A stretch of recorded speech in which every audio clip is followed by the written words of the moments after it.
Hello, hello, can y'all hear me? I think there's only one on here.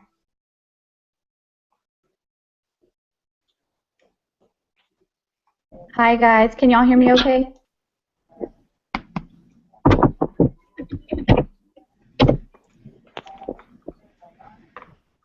Hello, hello, can everybody hear me? Okay, thank you. Not sure what happened with the other link, but okay. I'm going to go ahead and get started because we're almost 10 minutes late into the class. So I appreciate you joining me today. If you guys don't know me, my name is Selena, and I am going to show you the overview of a design space. This is pretty basic, just kind of showing the dashboard of where to find all the tools. If y'all can let me know if you can see my screen, okay, my design space screen. I just deleted a text line, and if you can chime in by just saying yes, or you can type in yes. I have to flip back from screen to see your chat. Okay. All right, so yes, in this class I'm just going to go over all the tools, where to find everything. I'm not going to go into too much detail on what each tool does because that'll just lead into a 3-hour class. But I will have upcoming classes every Wednesday evening, and we'll go into more in depth on what everything does. So in this class, I'm just going to show you, I'm going to delete this stuff, and I'm going to start on the left-hand side of the panel. I'm going to start at this corner, this little box here. This is a button that you can select to have your grid lines show, and then you can click it again and it'll disappear. I think this is pretty handy when you're trying to line up things. It's just, I like using it, so that's a neat little tool there if you guys didn't know that that was there. It took me a while to figure that out. On the left hand side, we're going to go over inserting images, uploading images, adding text, and setting your canvas, and then we'll go over to the top. So inserting images, this is going to bring up all of your Cricut design space images and images that you've also saved with the name. So if I uploaded an image outside of design space, it'll show up here too if you, depending on what you named it. Let's go back and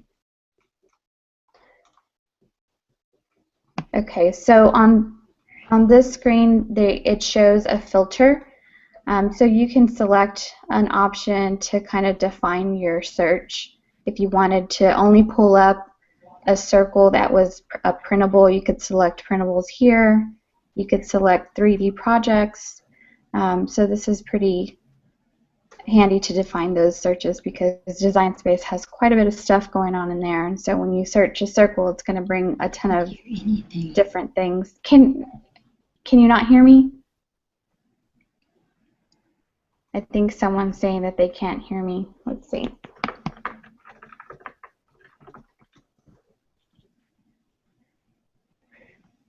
Can y'all hear me okay? Okay.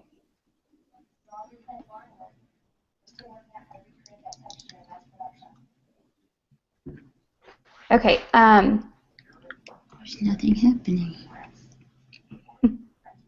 If I could find out who's talking, I would try to help them. Jean? I think she's the only one that's unmuted. Let's see here.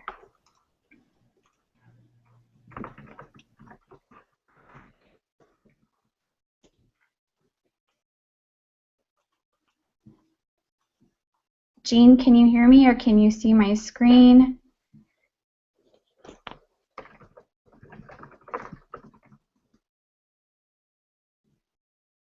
Okay, she muted herself. Okay, let's go back into insert images. Okay, so this is basically just to insert an image that you've already had loaded or in Cricut Design Space. So I don't know if anybody has any questions on there, but there's also a drop down right at the top of the screen, and here you can define your images, all images. So if I pull up my images, it's going to show everything that I either own, or if I have the subscription, it would pull up all those. And then you can search all images or all image sets to see all of the cartridges. And I believe right now they're all alphabetically or in order.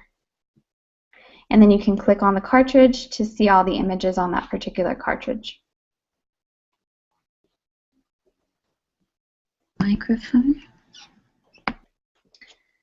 Okay, does anyone have any questions on inserting images? It doesn't unmute.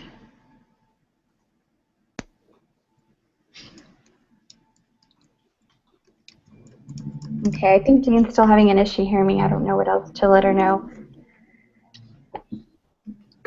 Okay, next right underneath that is to upload an image, and that's images that you either purchase yourself or you insert from Google or any other site. Let me see if Jean can mute herself.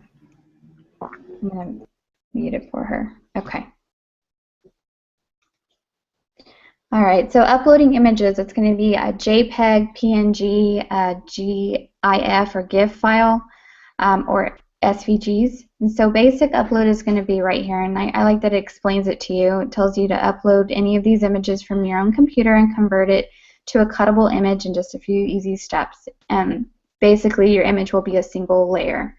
And for a vector upload is going to be uploading your SVGs or DXF files for free, and we'll create the cut path for you. Different colors will be different layers. So this is pretty, sometimes it gets confusing on which one you're going to use to upload, but basically vector is just for SVGs and basic is for all the other files. And then when you upload your images will show up down below. And sometimes I upload images and I don't need them anymore. It's not because you're going to take up any space, because this is all up in the cloud.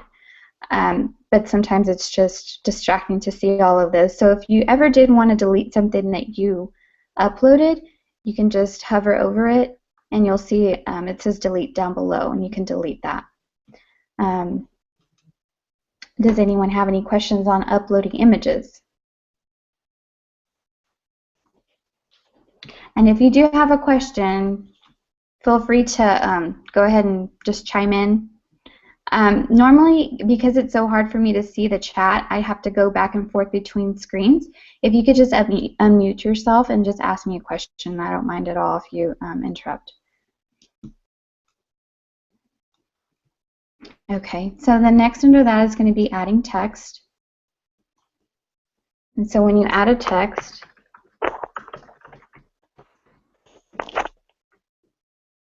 you have this edit panel here. And so this edit panel, you can change the font. And this font is going to show you basically every design space or Cricut font, and also fonts that are loaded onto your PC or your computer. And you can also define that by this little drop down right here. This is going to show you all the fonts. System fonts are the fonts that are loaded onto your PC. Here's your Cricut fonts. Single layer, which means, for example, Cricut alphabet is the one that defaults when you insert a text. And so this Cricut font or this Cricut alphabet has it has a layer. So if you selected single layer, this particular font would not show up. And then you can also choose writing style. And writing style, Cricut doesn't have very many going on in here, but this is a one-line font that's not going to have any outlines. It's just a single line.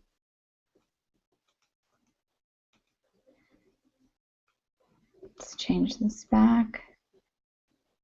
Okay, and then right underneath that, there's a drop down to just have it regular, bold, bold italic, writing, and writing out italic. Okay, and underneath that, you can change your font size by using the up and down arrows to make it bigger or smaller. You can change the size by just dragging a corner. Here you're going to align, this is your alignment, so this is your align left, the align center, and align right. And then right underneath that is if you wanted to break up your letters. So right now it's all on one line, but if I chose this one here, it's going to isolate each letter. So if you were wanting to do like a curved look, if you're going to do letters on a charger or something round, you can separate each letter and move them around yourself. But just remember that once you isolate or ungroup your letters, and then later you decide that you want to change the font to a different font, unfortunately you couldn't do it. You'd have to start it over from scratch and insert a new text line. I'm going to just switch back just to see if anybody's asked any questions.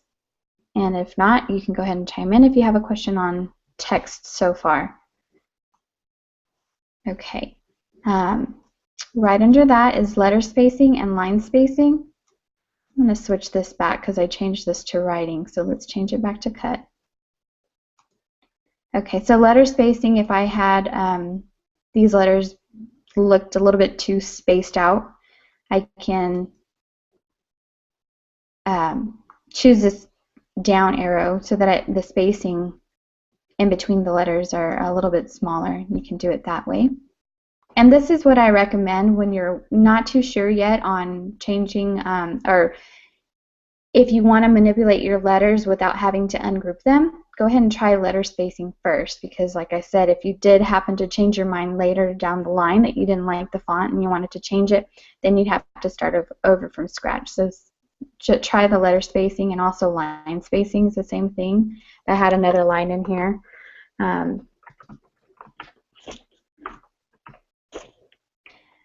This is going to change the line spacing in between this line and this line, so it would bring it closer together like that. And then here's another way to size. This is actually going to size from this end to this end. That shows you the width and then the height from here to here. So if you had something that you were working on that you knew you needed within a certain width and height, then you can size it that way. Down below that is to rotate and to mirror your image. This little circle here looks like a little flower. You can see as I hover over each of the little circles, it shows that that's going to rotate it a little bit to the right, and then all the way around. Or you can use this, the arrows up and down, just to move it little by little. Or you can use this up here. As you hover over this, it turns green, and then you can see that it's able to rotate this way. And then we have the mirror. So if I use the mirror, it's going to flip it. And then the vertical mirror, which is going to flip it upside down. Okay. See if we have any questions. None so far. Let me know if I'm going too fast. Okay, right underneath the rotate and mirror, you're going to see position, your X and Y coordinates. This is really helpful whenever I'm doing, I'm going to insert some images here so that we can work on a position. This particular position was for that text, but I'm going to X out of this and insert just some basic a square. Let's see. If I had two squares here that I was working with, because I'm going to weld the two to make a card or something, me just dragging it and trying to match it up this way can take some time. So what I would use are the X and Y coordinates. So if I highlight this square here, it shows that the Y coordinate, which is going to be where it's located, where it's going to be lined up at the bottom of that square, it's 2.54. So if I click on this other square, I actually lined it up pretty good, but if I had it a little bit off, it says 2.51. So if I change that to 2.54, like the other square, then it would line it up perfectly. Now I know that if I scoot it over a little bit and I needed to weld the two, I know that it's perfectly lined up.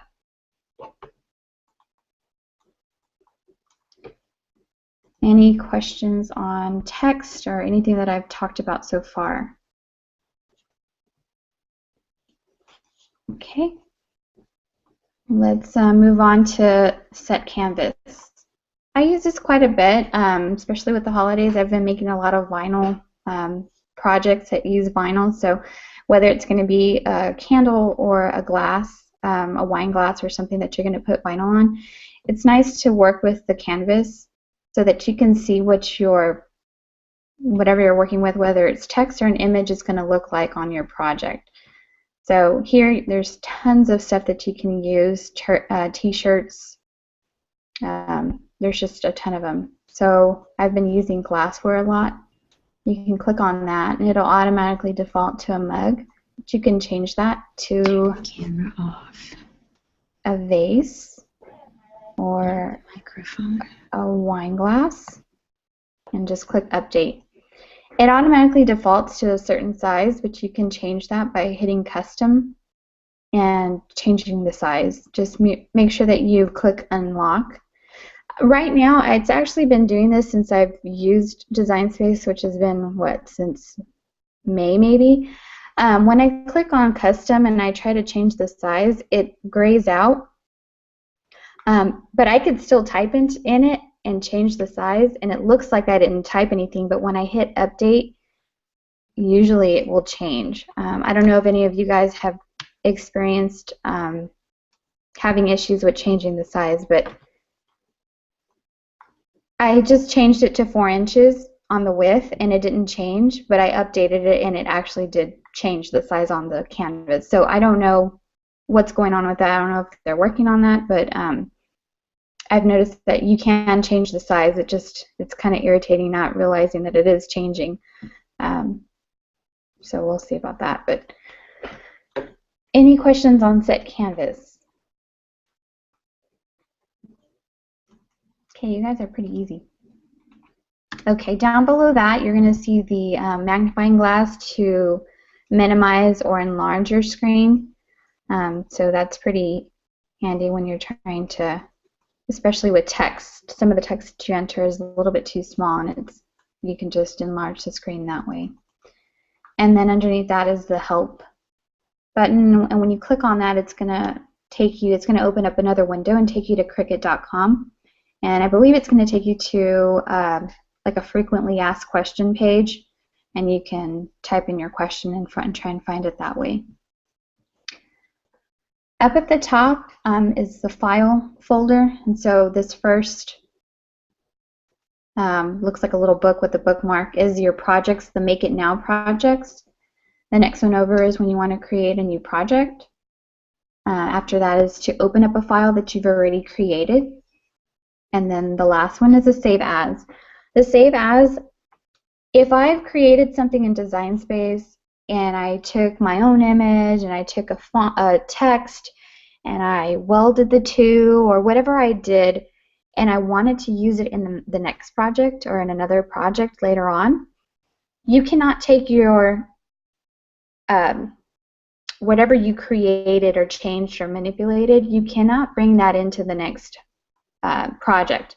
So what I do is when I know ahead of time that I want to use that particular image that I've tweaked a little bit, I go to my project that I originally made it in, and then I do a Save As, and then I continue my project with that image that was already created. That's my workaround on how to get something that I've created in another project into my new project.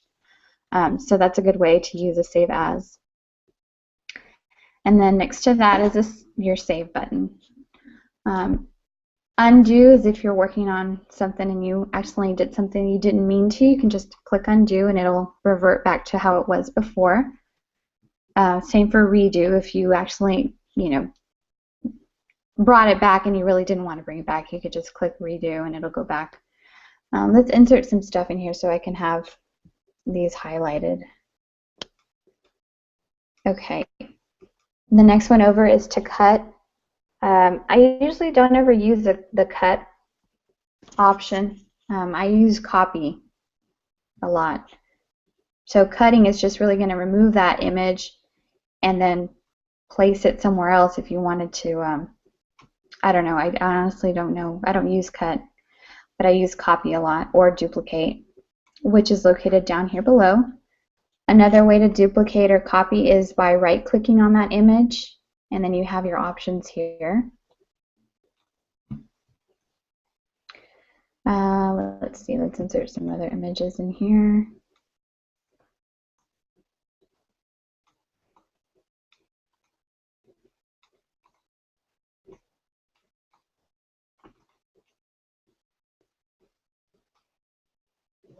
Okay, so the next one over is select all. If you had something that, let's see, if you select this, it's going to select all 3 images that I have highlighted, or however many images that you have on there, it's going to select it all. A lot of times when you're trying to work with images on your mat, on this particular mat, and then when you go over to your Go screen to start cutting, you notice that it's not going to be in the same area that you had it in originally. Especially with text, a lot of text is moved around. You can click select all and then group everything, or excuse me, attach. And then when you go to the Go screen, you'll see that it's all exactly where you want it. So that's a way to use select all. And then arrange. See how this brown square is behind this computer looking image, and then the same thing for this green image. This one's on top of both of these, but if I wanted to select this one and move it to the back, I would go to arrange, and you can also find it on when you right click on the image to move to the front or move back. But on arrange, it shows you little squares, and so this square is showing you that this image that I have highlighted is going to move it to the back, which is the darker image behind it. The same for the next one, you're going to move it to the front. The reason why it's not highlighted right now is because it's already at the front. The next one over is going to move it all the way to the back. So if I had 5 layers going on, it's going to bring that image, it'll make it the 5th layer at the very back. And then the same for the move to front. Whatever image you select, it's going to bring that image all the way to the very front. So that's what that arrange is. And then of course your Go when you're ready to cut your project. And then over to the far right is going to be your edit, layers, sync, and canvas panels. So right now I have my edit highlighted. If you're working on a big project and these get in your way, you can click them and they'll hide, and then click on them again and it'll bring them right back. So your edit panel is going to be any type of sizing, your width, your height, your rotating, your mirroring, and your XY coordinates. Your layers panel is going to show you your image and what it's going to do.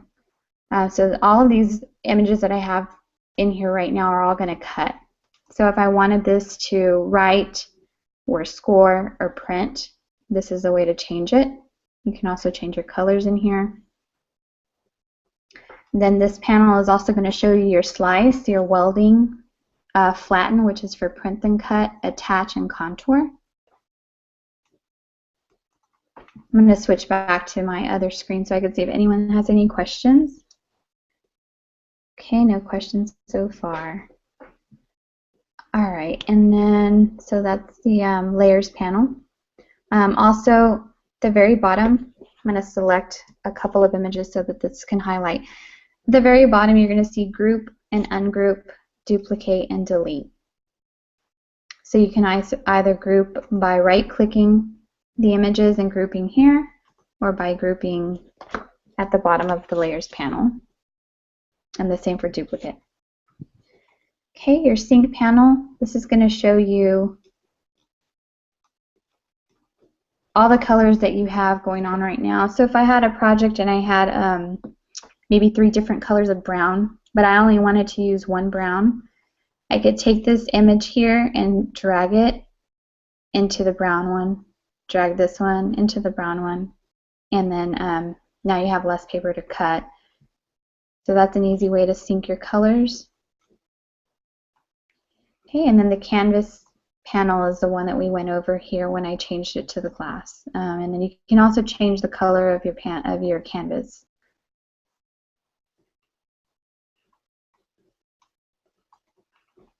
Any questions so far?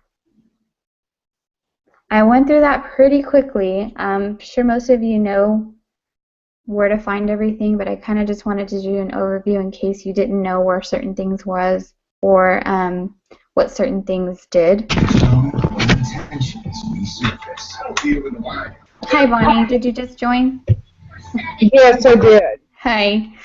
Uh, if you have any questions, feel free to unmute yourself, but in the meantime, if you could just mute just so that we don't have any background noise. Okay, But I'm actually almost... How do I hit mute? Oh, let's see. Right underneath your picture, I don't know if you could see your picture or whatever's on, you see a little, you should see a microphone. Like if you hover over your name, you should see a microphone and you can click the little microphone. I don't know why this is I don't remember how I did this. It's like another. There you go. Okay. That was pretty quick. I didn't think it was going to be that quick. And because we have 30 minutes left, I would suggest ask any questions. It doesn't have to be over an overview or basic questions. You can ask me anything. If it was like how to weld, how to slice. Maybe you're working on a project right now and you're having some issues. Maybe I can help you. But yeah, feel free to chime in and ask me whatever you need to ask me.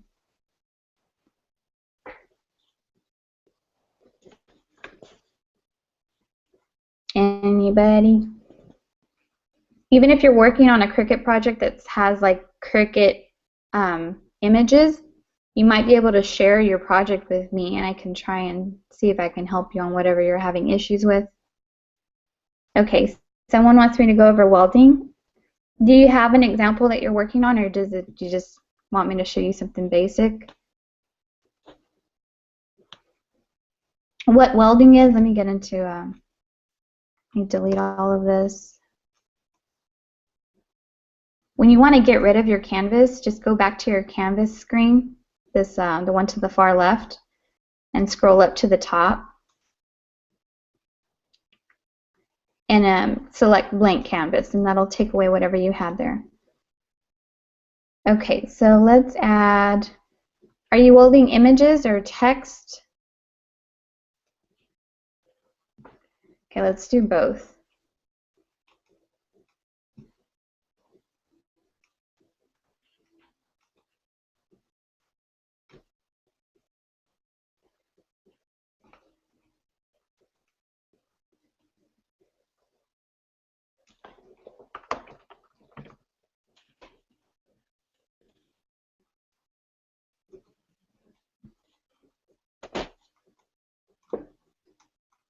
Okay, so for this example, it's pretty easy. I'm just going to use 3 circles to weld together to make a Mickey Mouse head. So I'm going to change the color just so that it looks like Mickey Mouse. So I'm going to duplicate this twice. Actually, let's get rid of one. I'm going to size this down to make it like an ear, and then I'll duplicate this one. Okay, so right now these are you know, 3 separate images, but I want them to cut as one.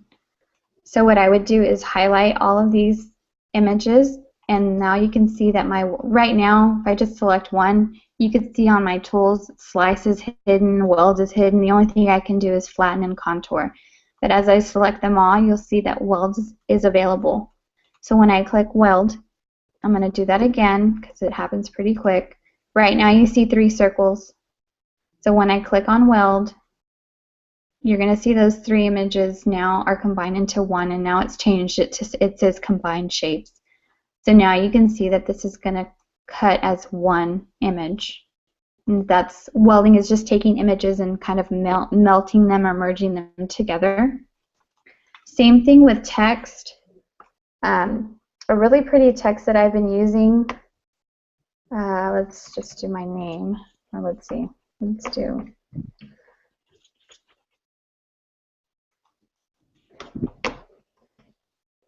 a really pretty scripty font, and you can see that the letters are separated. All the fonts are going to be, even scripty cursive font is always going to be spaced. So here is where I can use letter spacing, try to get it as close as I can together. Sometimes it doesn't always work because letters are closer together than others. See, if I keep going so that the A and the U connect, you can see that the R is a little bit off. So in this case, I'm going to have to do it manually. So I'm going to ungroup it, and then I'll scoot them over myself one by one.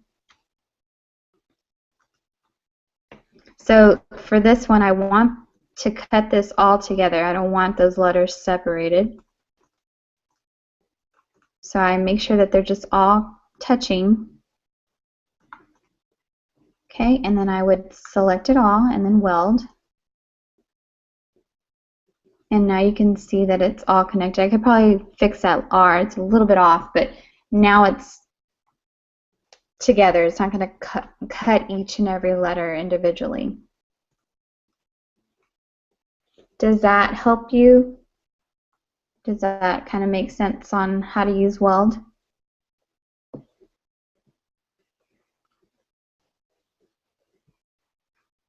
Okay, good. You're welcome. Okay, any other questions? Any questions? There's no limits. You can ask me whatever. I may not know the answer, but hopefully I can help you.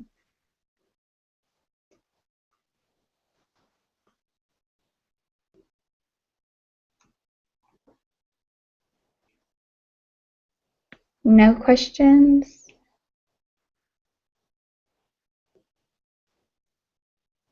Okay, yes. Slice, yes. Okay, let's see. I'm trying to think of something that I've worked on that I use slice. A good example is, I actually have a video on YouTube showing slice, but what I did was I had a chevron print. Let's look up in Design Space a chevron print.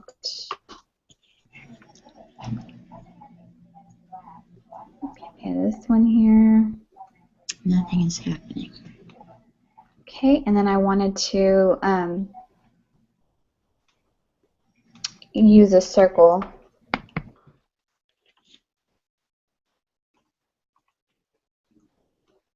Okay, so I want my circle to be a chevron print.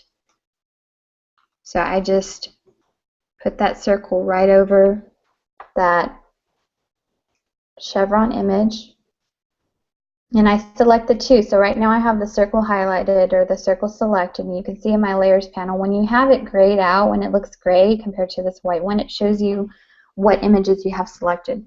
So I'm going to select the circle, and I'm also going to hold the shift key and then select the chevron pattern. So now you can see the circle is highlighted and so is the chevron. And as you can tell, when I unclick it, the slice isn't available, but when I click them both, when you have two one-layer images selected, your slice will become available. And you can click on slice. Now, slice has been pretty glitchy. Actually, this worked perfect. But sometimes it doesn't slice the way you want it. So this would be a good pattern for like a monogram or something. You can put some letters on top of that. But that's how to slice. Did that make sense? Is that what you were wanting answered, Kai?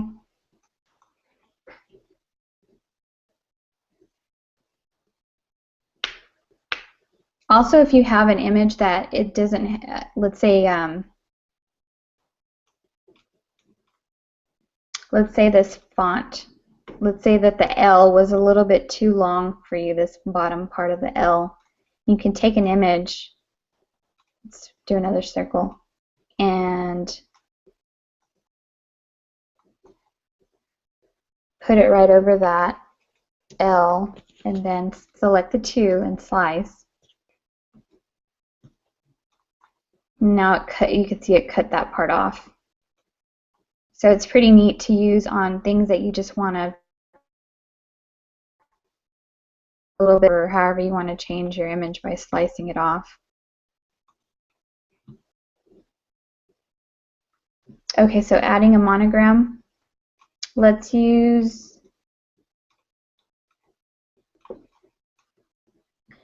let's see. I have A really popular one that you can get onto font.com is called KK Monogram, I believe. Let's do my initials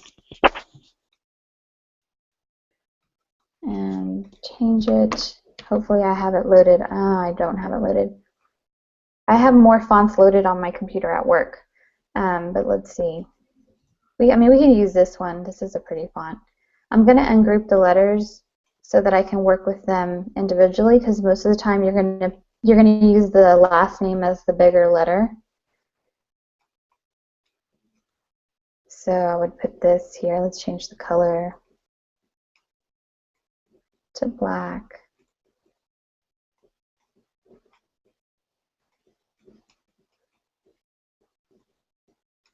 Okay, I'm just highlighting these two together just so I can kind of make them small at the same time.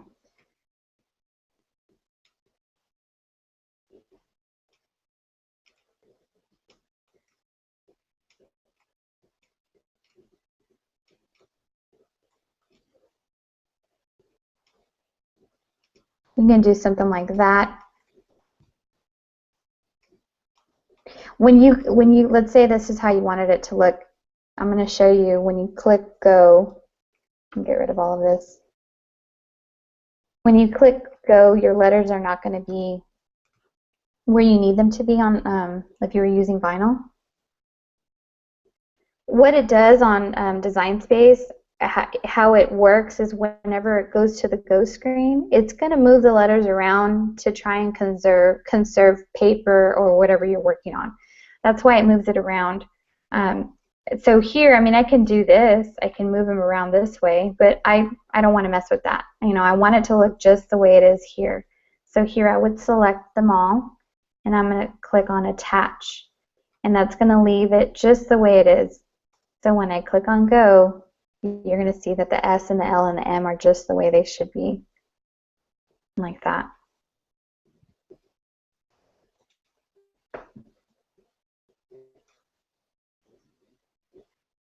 Okay, yeah, I have that Monogram KK is on another computer of mine. It's not on this one, but yeah, that's a really pretty one to use for monograms. There's another site out there. I think it's called Markingram. That is a good site for. Let's see if I can get there. Markingram.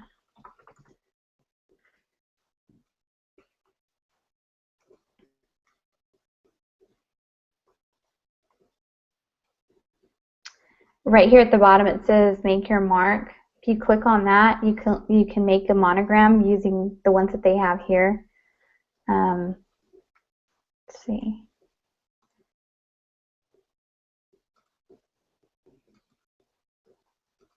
I don't see the one that. There it is. This is a pretty common one.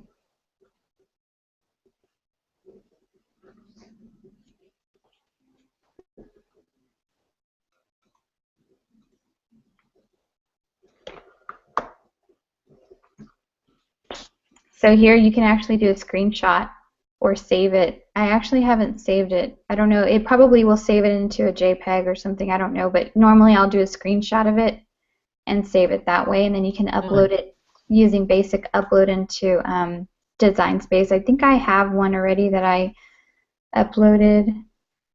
Let's see.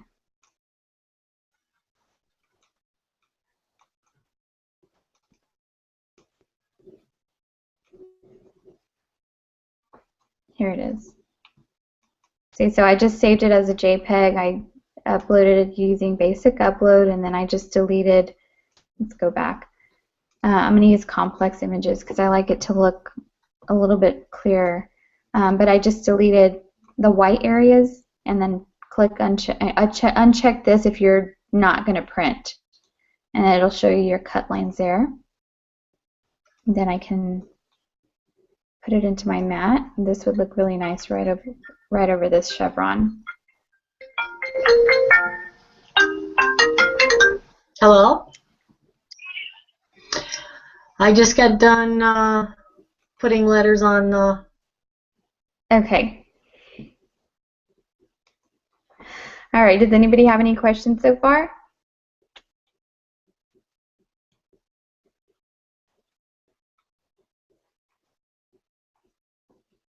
No more questions? You're welcome, Kai.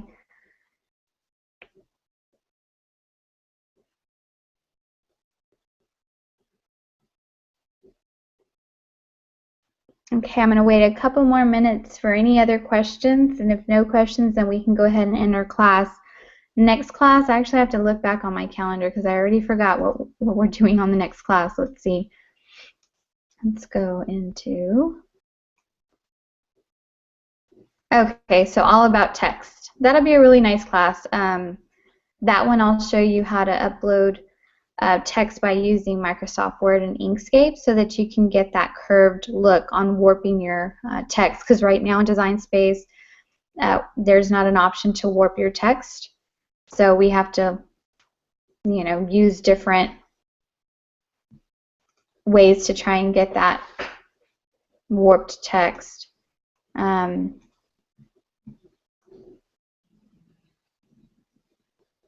I'm sorry, I'm distracted. Okay, somebody said something next on the 10th. Yeah, so I'm referring to the this coming Wednesday, which is the 10th. That's going to be the class going over text, all about text in Design Space. So hopefully, whether it's the first quarter of the year or within 2015, hopefully Cricut decides to do something with text, you know,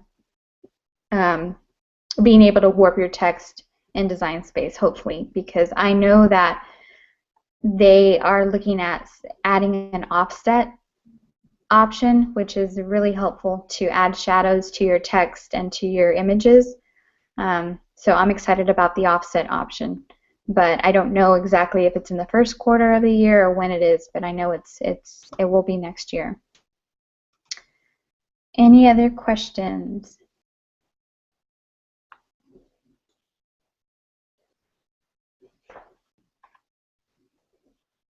Okay, well, this was a pretty easy class. Y'all made it really easy for me. I wish you would have had some questions for me. But if not, I look forward to seeing you in the next class. And if not, I mean, you can always reach out to me on Facebook or on my blog with any questions, and I'll be happy to answer you. So I hope y'all have a good rest of the evening, and I'll see you next Wednesday. Thanks.